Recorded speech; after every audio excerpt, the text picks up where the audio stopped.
les revues de titre mbokk yi tey di altine tolloo ñaar fukki fan ak juróom-benn ci weeru janvier 2026 li gën a fës xëti yéenekaay yi Direct News la ñuy dem Direct News nag dafa ñuy indil tey affaire Azer bi nga xamante ni bu ñu ne Azer dañuy fàttaliku Jean-Michel Sène ak ki nga xamante ne mooy Thierno Alassane Sall parce que seen xëccoo bi moom ba léegi depuis bu président Diomaye Faye prêté serment ba léegi ñu ngi Azer mi ngi nekk polémique bi nag affaire Azer après la décision du 22 janvier de la Cour suprême, l'indécence de la manipulation fustigée par la RV. En tout cas li ñu wax ci affaire Azer ndax Cour suprême dafa ba jël benn décision ci 22 janvier annuler la décision de li nga xamante rek moom mooy ARCOP li mu def maanaam ARCOP décision bu mu jël Cour suprême da ko annuler loolu depuis le 22 janvier la 2025 léegi ñu ne am na manipulation bi ci nekk. Parce que Jean-Michel Sène mi ngi mel ni wan ne dafa mel ni dafa am victoire te victoire nekkagul fa loolu lay bëgg à la suite de la décision rendue le 22 janvier 2026 par la Cour suprême monsieur Jean-Michel Sène le DG de l'Azer s'est livré dans une jubilation à peine contenue sur les réseaux sociaux à une vaste opération de communication destinée à semer la confusion dans l'opinion publique voilà fi mel ni Jean-Michel Sène moom bi Cour suprême dal di annuler la décision de l'ARCOP dafa mel ni moom DG bi dafay wane ne dafa am ndam te mbir mi demul noonu contrairement au récit qu'il a servi la Cour suprême n'a jamais statué sur le fond du marché encore moins sur la régularité de son exécution ou sur l'utilisation de 37 milliards de francs CFA versés au titre de l'avance de démarrage la décision porte exclusivement sur un recours porte-ex de pouvoir dirigé contre l'ARCOP relatif à un éventuel abus de pouvoir dans la suspension du marché intervenu en octobre 2024 rien de plus rien de moins donc boo dégloo Jean-Michel Sène maanaam Cour suprême joxul dëgg Jean-Michel Sène ci fond bi ci forme ndaxte moom statué toon pour luy Jean-Michel Sène di yëkkati comme victoire mais li mu statué moom Cour suprême mooy excès de pouvoir bi l'ARCOP di sukkandiku ak li nga xamante ni rek moom mooy abus de pouvoir ci suspension du marché bi intervenu octobre 2024 ARCOP def ko loolu la Cour suprême dal di annulé te loolu na dëgg yàlla amul rapport ak dara ci jox dëgg Jean-Michel Sène weddi Thierno Alassane Sall wala jox dëgg Thierno Alassane Sall weddi Thierno Alassane Sall kii loolu la Direct News dal di leeral ci journalam bi bu 26 janvier mbokk yi dikk ci enquête yéenekaay wax na ci mort Cheikh Charles Diouf une affaire mystérieuse affaire bu doy waar depuis une semaine aucune déclaration ni des proches ni des autorités sur ce décès troublant moom génn àdduna Cheikh Charles Diouf bi yàlla na ko yàlla yërëm ndax kenn xamut ci yenn circonstances déggoon seen autorité malgré les accusations accablantes la police marocaine essaie d'écarter la thèse du meurtre en tout cas de faat gu mu faatu police wu marocaine bi ñoom dégagé écarté nañ ne daal voilà ses responsabilités Amadou Chérif Diouf secrétaire d'État Sénégal de l'extérieur une autopsie a été demandée pour déterminer la cause exacte de sa mort maanaam ki nga xamante ni moom mooy Cheikh Charles Diouf bi faatu ci Maroc lan moo ko faat kii di Amadou Chérif Diouf moom di secrétaire d'État Sénégal de l'extérieur wax na daal ne autopsie demandé nañu à ce que ñu xool ci yenn conditions ak kan moo lan moo koy li ko faat mbokk mi ngi noonu bu ñu jógee ci enquête yéenekaay dañuy dikk ci critique yéenekaay dikk na ci Azergate de l'avance à une forte facturation des montants importants engagés pour un objectif faible dès qu'on hérite d'un dossier on devient responsable les chiffres que l'Azer communique montrent que l'Azer est au centre du dispositif en tout cas fii nga xamante rek moom mooy électrification rurale yi Jean-Michel Sène mu ngi wax ci bilan bi nga xamante wala njëriñ gi mu amal réew mi di Sénégal alors mbokk yi bu ñu jógee ci critique yéenekaay bi ñëw ci jógee ci Azergate dañuy wax ci laas yéenekaay dikk na ci projet politique de Diomaye moom la ko waxee ci journal bi c'est 10 billets qui confortent Mimi Touré waaw projet politique Diomaye daal fukki billets yi dafa mel dafa conforter Mimi Touré ba mu confier la restructuration de la coalition Diomaye président mu ngi nii fukki billets yu jëm mag billets yi ñaata la jar ak dëgg yàlla ñu jox billets ñoom kontaan nañ ci Diomaye kontaan nañ ci Aminata Touré mi ngi lañ ko dal di jox mbokk yi bu ñu jógee ci ñëw Abdoulaye Fall toute griffe d'or le Maroc tient la CAF et les autres pays ont peur de prendre position coowal Sénégal bi ci Coupe d'Afrique bi CAF ak FIFA ku ne xam na seen position rawatina waa Maroc waaye ne fédération sénégalaise de football ñoom ñu ngi toog xaar bépp décision bu xamante ni rek tukkee na fa ñoom fas na yéene nag janoog ñoom mbokk yi bu ñu jógee ci loolu dañu ñëw ci l'évidence yéene kaay journal boobu lu mu wax ñëw na ci docteur Madior Ly sur l'affaire Azer mooy wax lu mu wax Jean-Michel Sène ou l'indécence de la manipulation lii am de manipulation la ko bëgg a tuddee mooy Jean-Michel Sène li mu bëgg de manipulation rek maanaam Cour suprême décision mu jël annuler la décision de l'ARCOM li ci Jean-Michel Sène dafa mel ni manipulation rek képp la voilà. Marché aux poissons de Thiès mention calcul politique bataille de paternité tamit lu ko fi jar marché poisson Thiès bi bëri na polémique lu ko fi jar nañ construire askan bi dégg nga bu ko defee ñu livrer ko askan bi jarul politique jarul polémique jaru ko Samba Tar Sarr claque la porte du parti Awalé nee na Samba Tar Sarr tey nag mooy sama gan à partir de 17 mbokk yi bu ko kenn tardé nee na bàyyi na parti Awalé nekkatu porte parole bi nekkatu délégué national chargé des ressources humaines yooyu yëpp porte yi parti fonction yi yoroon ci Awalé yëpp jël na yëpp mu dem jëbbal ko docteur Abdourahmane Diouf ne ko bàyyi na moom Samba Tar Sarr mooy ngi noonu politique tension Pastef Diomaye président mu ngi noonu bu ñu jógee ci l'évidence yéene kaay dañuy dikk nag ci le quotidien yéene kaay mu xëyee ñi entretien avec le président du FJ Babacar Ba mooy forum justiciable Babacar Ba élargit le forum muy wax ci forumam bi forum justiciable borom forum justiciable moom lu ne am na ci justice moom Babacar Ba mu ne la véritable indépendance de la justice doit se mesurer à l'aune du pouvoir des juges du siège mu ngi noonu di wax ci indépendance de la justice man de li ma ci jaaxal mooy régime bu ñëw ñu tudd indépendance de la justice xaw ma kañ la justice bi am indépendance loolu mooy ñu ñëw ci les échos yéen kaay dikk na ci pèlerinage au lieu saint de l'islam Diomaye conforte sa coalition et assume Mimi waaw loolu la ko journal bi tuddee les échos yéen kaay nee na Diomaye Faye daal dooleel na coalition bi waaye gën na jox doole Mimi Touré gën na ko jox crédibilité ndax bu dem bay séddale ay billets de mag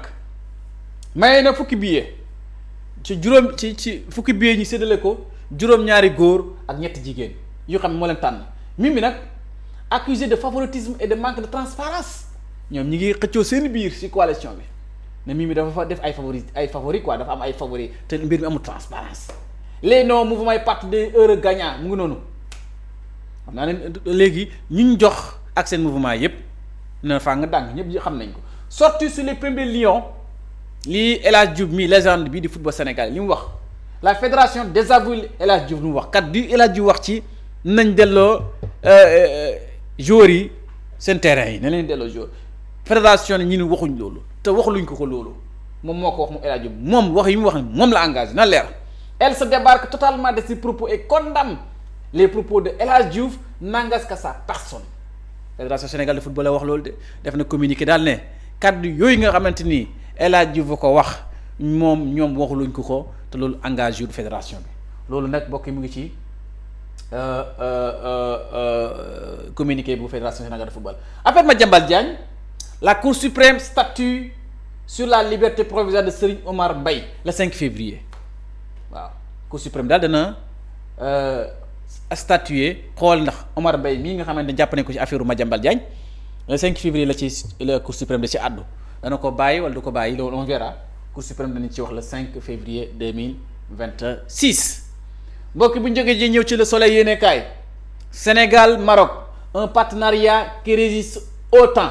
mu ngi noonu diggante Sénégal ak Maroc tey jii li ñuy xaar Ousmane Sonko mu ñëw ci capitalu royaume bu chérifien bi di premier ministre Ousmane Sonko moom war a présider ndaje bu am solo ak moom ki nga xamante ne homologam la marocain bi di wuyu Aziz Akanouche mu nekkal fukkeelu yoon ak juróomu session de la haute commission mixte entre les deux pays Sénégal ak Maroc tey jii la tey commencé coopération politique et économique et stratégie mu nekk ñetti mbiri coopération bi am na politique am na économie am na stratégie la tandem Sénégal marocain veut franchir un nouveau cap te dana nekk lu ama njëriñ solo mbokk yi loolu léegi ñu ko doon waxtaanee mu tënk ko ci tourisme tënk ko ci l'énergie ak les infrastructures le transport et la formation loolu tamit lu am solo ak li nga xamante ni nag tamit mënuñ ko ñàkk waxtaanee ñoom xam ne dañ ko boole ci point divers yi mooy 18 Sénégalais yi nga xamante ni ñu ngi nekk en détention provisoire tamit loolu dañ leen war a bàyyi ñibbi seen kër mbokk yi bu ñu jógee ci loolu Le Soleil yéen a kaay dañuy dikk ci l'exclusive lu mu xëyee remous dans la santé yëngu-yëngu am na ci santé ba les syndicats se radicalisent Sénégal yi si ñoom daal gën nañ dëgëral seen voix bi ñaxtu yi revendication yi xam ñëppate état du Sénégal war na gaaw jublu si ñoom ndaxte santé nag dëgg yàlla waruñu mer waaw waruñu mer des coalitions Diomaye président di de présidence sème la discorde mënul ñàkk ndaxte dëgg yàlla ñëpp ñu képp ku jullit bëgg nga dem laal Kaaba ga yaa xam ne façon bu ñu ko laaj ndax njiiti réew mi mooy la may billet wala yaa jënd billet waaye bu fekkee li ñuy mayee la nag dëgg yàlla dana am ñu xam ne ma la tax lan ma tax awma ko lan yenn critère lañ sukkandiku ba tànn fukki nit bàyyi ñeneen ñi. Libération yéen kaay di kënañ ci forfait de Crépin Ousseynou Niang Pape Makhtar lors de la finale de la CAN waaw loolu am na l'effroyable récit de Jacob mooy expliqué moo nekk ci journal bi Libération yéen kaay nee na ma conviction personnelle est qu'ils ont été empoisonnés ce n'est pas une simple intoxication alimentaire lii Jacob li wax rëy na de mbokk yi Jacob mii li wax ne muy Krépin Diatta Ousseynou Niang ak Pape Makhtar li leen dal munu leen dañ leen empoisonné rek parce que lu ma gëm mooy qu'ils ont été empoisonnés waaye lii doy na wax de ñii nag war nañ traduire devant la justice ñu def ñaawte bi ces 3 joueurs se sont réellement effondrés sans signe avant-couleur c'était très très effrayant tous les 3 ne pouvaient plus rentrer leur langue et se sont simple écroulés waaye lii doy na waar lii Jacob moo ko wax di international sénégalais bokkoon ci ñuy football moo wax lii waaye yow Jacob lii nag waa fédération war nañ ci jël seen taxawaay empoisonné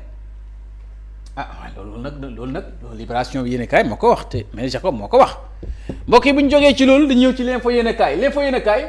président de la fédération sénégalaise de football face au Maroc et la CAF Abdoulaye Fall sort la sulfateuse il y a des choses qu'on ne négocie jamais waaw moom bu muy rendre bu ñu koy waa Bambey di ko rendre hommage di ko sargal di ko remercier di ko sargal moom Abdoulaye Fall faaleen bi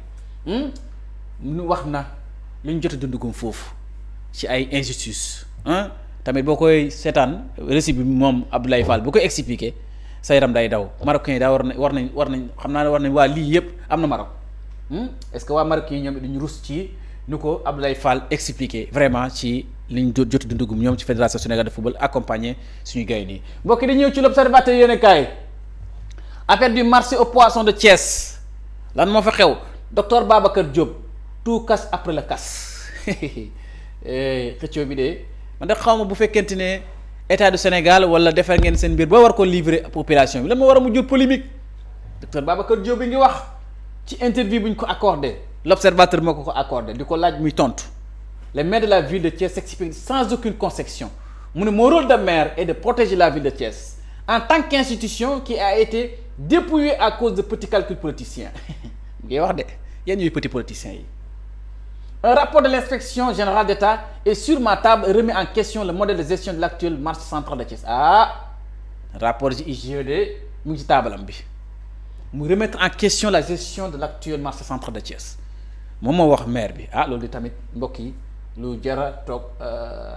samp laaj taxaw la moom moo wax maire bi lu ko fi jar nañ yore alalu askan bi ci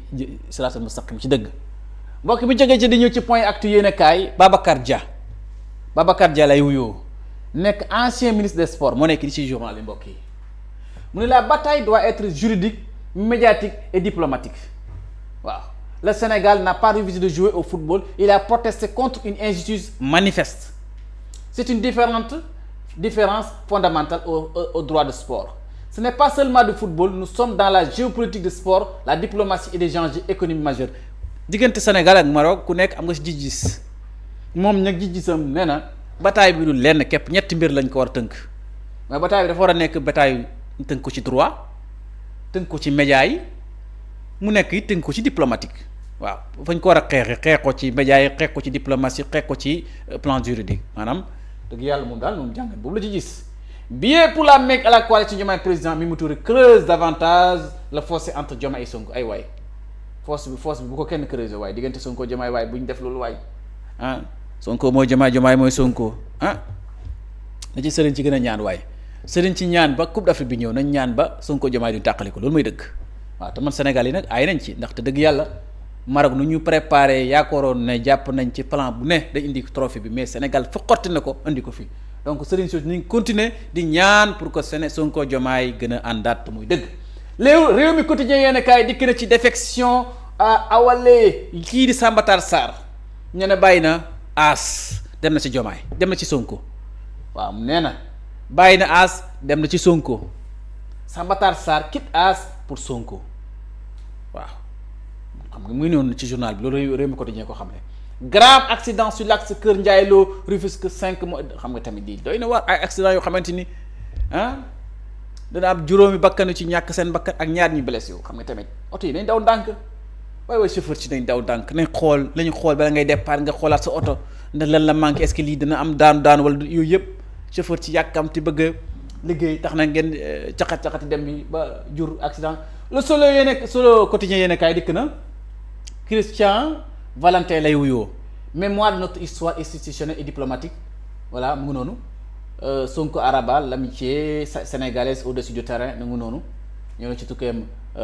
Ousmane Sonko ci Maroc mbokk yi bu ñu jógee ci loolu dañuy ñëw ci source a yéene kaay malgré un chiffre d'affaires de dingue l'IMAC AIBD Souma LAS ne dispose plus d'ambulance fonctionnelle à l'AIBD effet du yóbbaale ma doy na war une femme taillade au bistouri par sa co-épouse par ailleurs infirmier d'État à Touba un médecin dans le viseur de la justice donc mu ngi noonu lii nga xamante ni moom la journal bi de Source A yéene kaay da la xëyee mbokk bi ñëw dañuy ñëw ci le Sud du Quotidien yéene kaay réunion préparatoire de la conférence des Nations Unies sur l'eau de 2026 de Dakar se liquide une puissance silencieuse eau et diplomatie donc mu ngi noonu ndox de lu am solo la ndox dañ ko war a taxaw gën ko yombal ndaxte ndox cher na ndox sa war a dem a nekk gratuit ndox dafa bëri nañ xool état yi ni ñuy gaaw waxtaane loolu ndox ñi am ndox mu bëri ndox mu yiw ndox mu sell ndox moo am ndoxam jàmm ba pare nag état mu nekk lu gratuit loolu dafa war a jaadoo mbokk yi bu ñu jógee ci ñëw na ci quotidien yéen kay day ñëw ci la tribune yéen kaay tribune bi ñëw na ci jugeant une mauvaise campagne agricole moom mu ci ak campagne agricole moom tribune yéen kaay mu ne les paysans menacent de déverser l'arachide devant le palais la primature et l'Assemblée nationale ay waay baykat yi itam nag bu leen xapp gerte gi ci primature bu leen xapp gerte gi ci palais de la République bu leen xapp gerte gi ci l'Assemblée nationale mu ne cette campagne pourrait être dénommée plan toroxal baykat yi selon Bassirou Ba moo ko ay Bassirou Ba bul wax loolu waaye est-ce que ñii dañ toroxal baykat yi mu ne l'ouverture des frontières annoncée par le gouvernement n'a pas eu impact chez les paysans nous ne voulons pas d'intermédiaires qui ne sont autres que des opérateurs dénoncé le président de aar suñuy moomeel mu ngi noonu en tout cas baykat yi daal bu ñu wax ne ñoom daal gerte gi daal dañ ko bëgg a tuur ci palais ba ak ci primature ak l'Assemblée nationale mukk ko ci àdduna bu leen ko fa tuur bu leen ko tuuree foofu Sonko dana bëgg génn du mën a génn Diomaye dana bëgg génn du mën a génn El Malick Ndiaye dana bëgg a wax lever la séance mais du ko fa lever ndaxte gerte gi day bëri Vox Populi yi ñu ñëw ci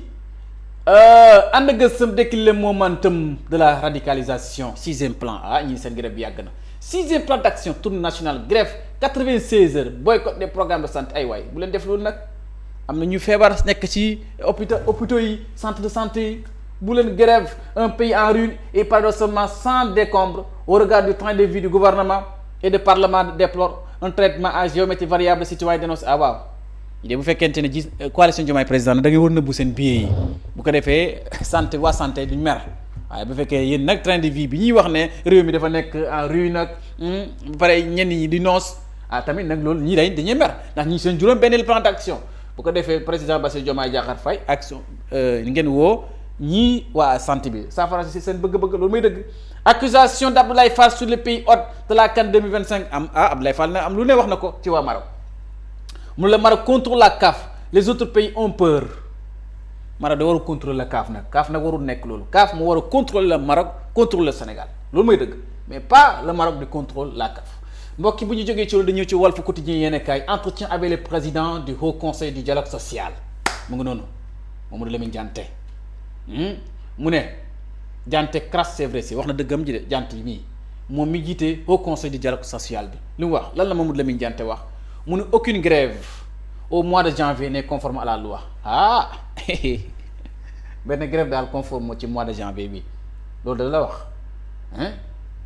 il revient au ministre de la fonction publique d'en tirer toutes les conséquences dafa jaar na ci ministre de la communication ministre de la fonction publique mu jël ci nag conséquences ci grève yi ñu bëgg a def ni ci mois de janvier bi il faut que le gouvernement travaille sur la dette intérieure